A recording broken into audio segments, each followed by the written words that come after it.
Hello everyone, my name is Stephanie Wright and welcome to my channel. Here we are going to talk about things all plant-based and we're going to try to make it as easy as possible for you to transition. So today I am doing an alkaline vegan grocery haul. So this is a step above regular veganism. This is more eating to heal your body. So everything that we eat in this lifestyle is meant to heal and act as some sort of medicine, so to speak. So if you want to get the complete list of what you're able to eat on this lifestyle change, you can go to drsevicellfood.com. They have the complete list of what is alkaline, meaning that it's non-GMO, non-hybrid, and it's meant to keep your body in an alkaline state. So let's get started. I always have some kale. So this is a fresh batch that I got. We went to Whole Foods and a store called Jimbo's, so they have really good produce.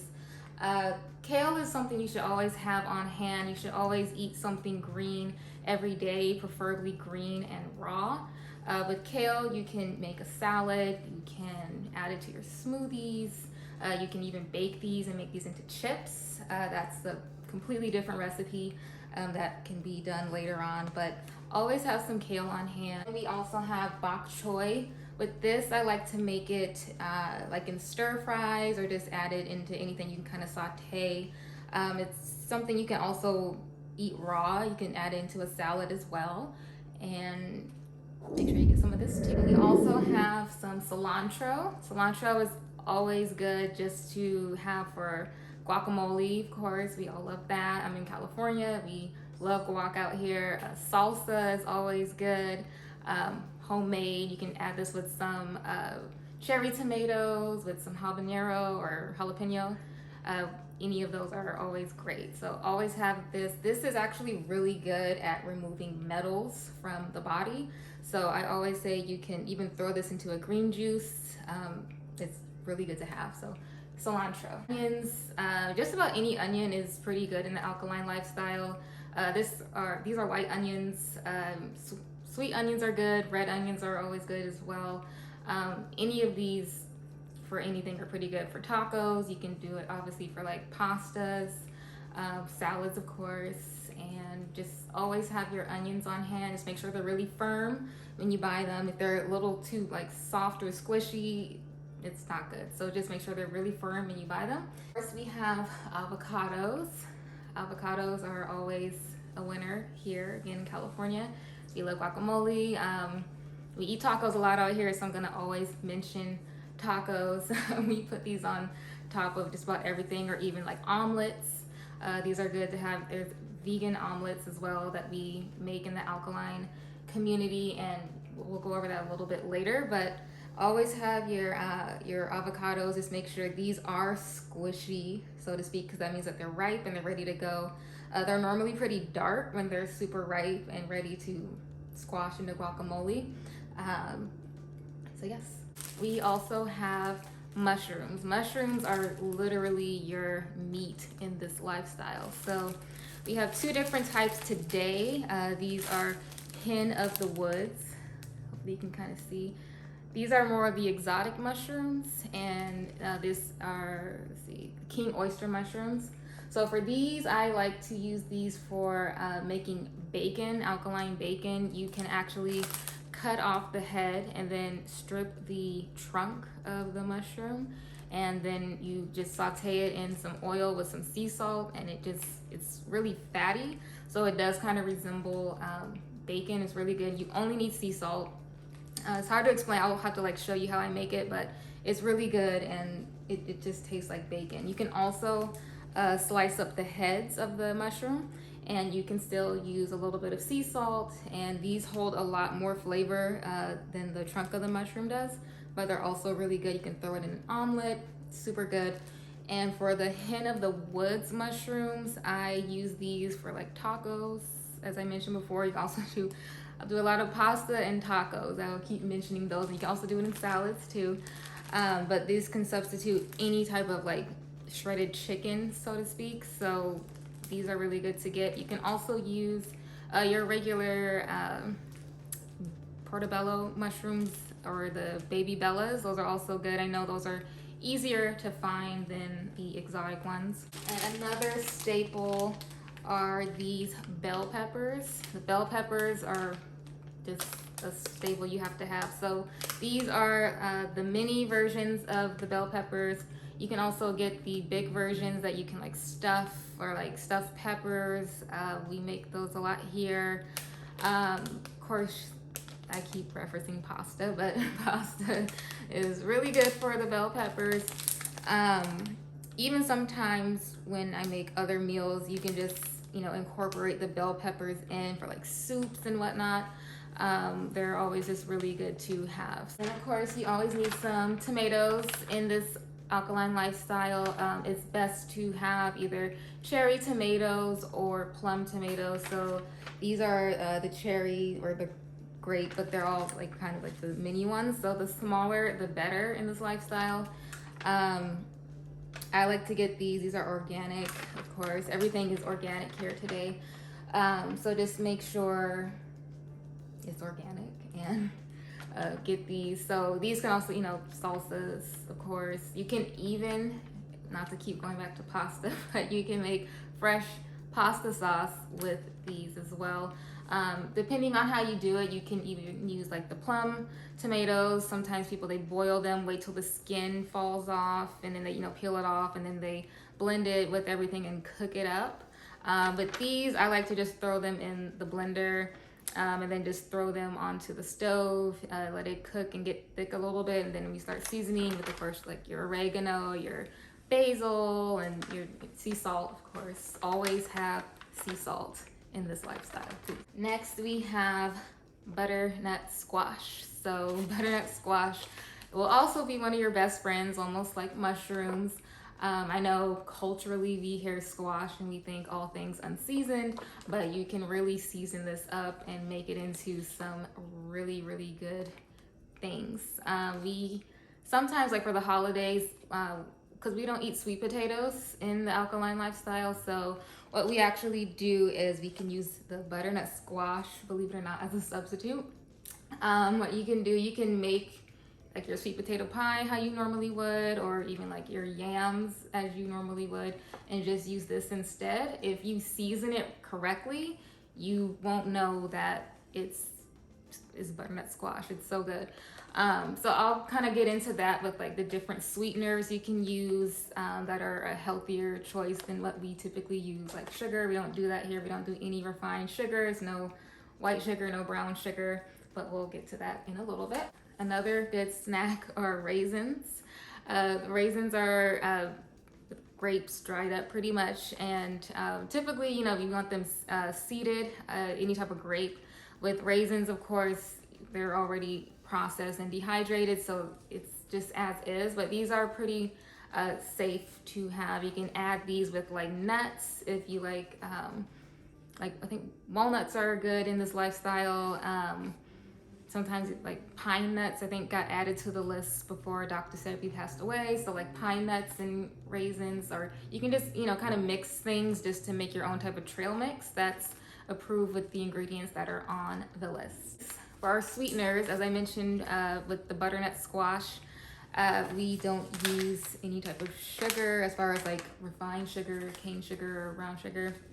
We use the low glycemic alternative. So this is your best friend sweetener wise. So we don't do brown sugar, but coconut sugar is the, like, literally the next best thing. It tastes just like brown sugar. It's super robust in flavor. It's so good, and it can really take your meals or your desserts to the next level. I highly, highly, highly recommend this. I love this stuff. I can't go without it. We use it, I use it for like holidays. I use it for any type of dessert that needs some sort of brown sugar, or even like a molasses type of alternative. So anything like sweet and a little heavier, I recommend using this. So this is good even if you're like diabetic. This is low glycemic, as I mentioned before, so it's not going to spike your blood sugar as a cane sugar would. I believe this is made from like some sort of sap from the coconut tree.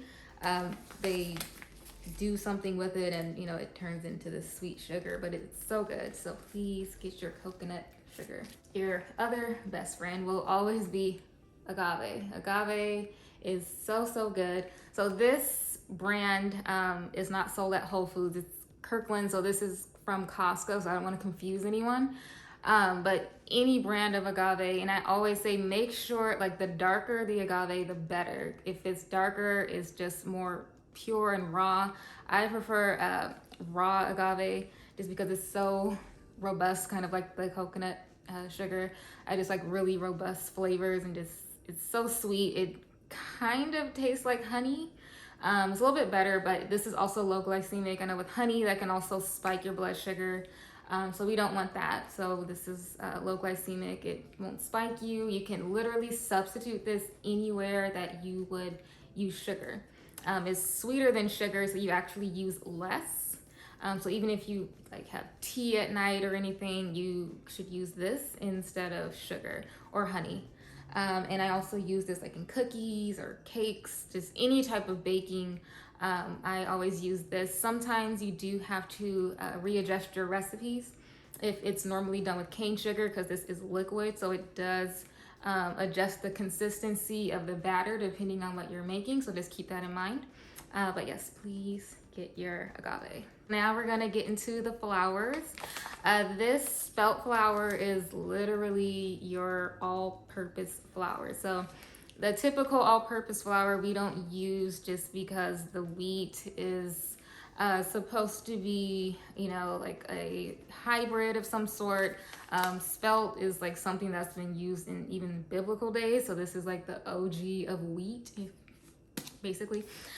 So this is so good though. It's a pretty dense flour, but you can always, you know, just use different types of, we don't use leavening agents, so like there's no baking soda, there's no baking powder.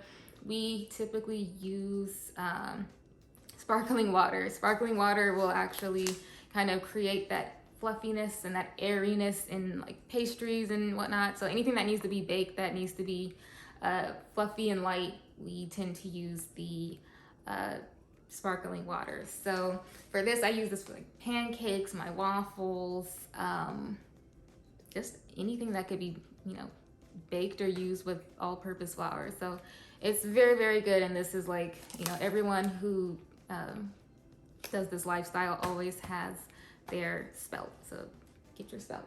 And the second flour everyone always has is the garbanzo bean flour. So garbanzo beans are also known as chickpeas.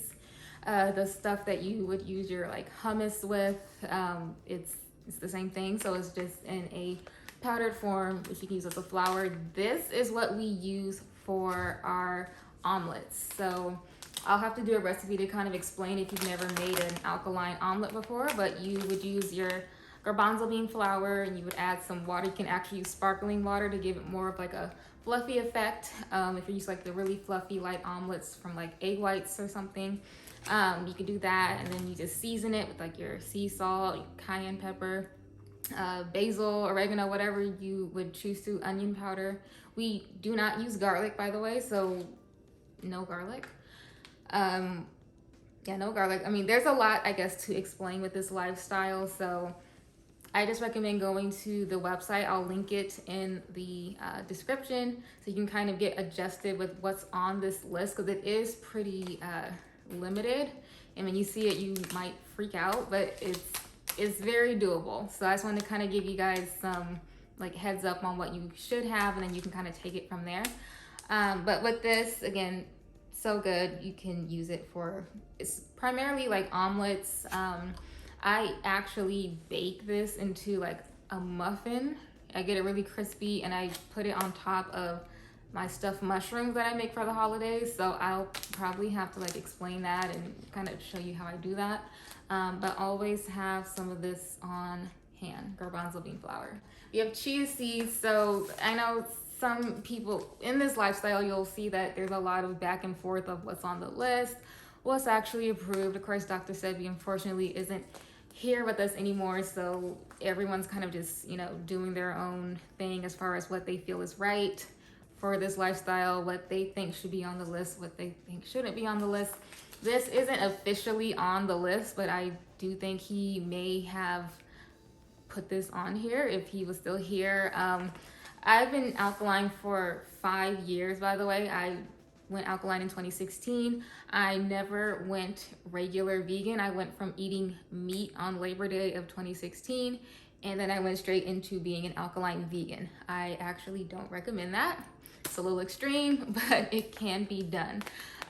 So this is all I know. So I know when eating chia seeds, which you can make like chia seed pudding, you just add it to like any type of approved milk. So with the chia seeds, they're not officially on the list, as I mentioned, but again, you can do a lot with these. You do have to soak these in something for them to swell up. It's going to create like kind of a gelatin effect.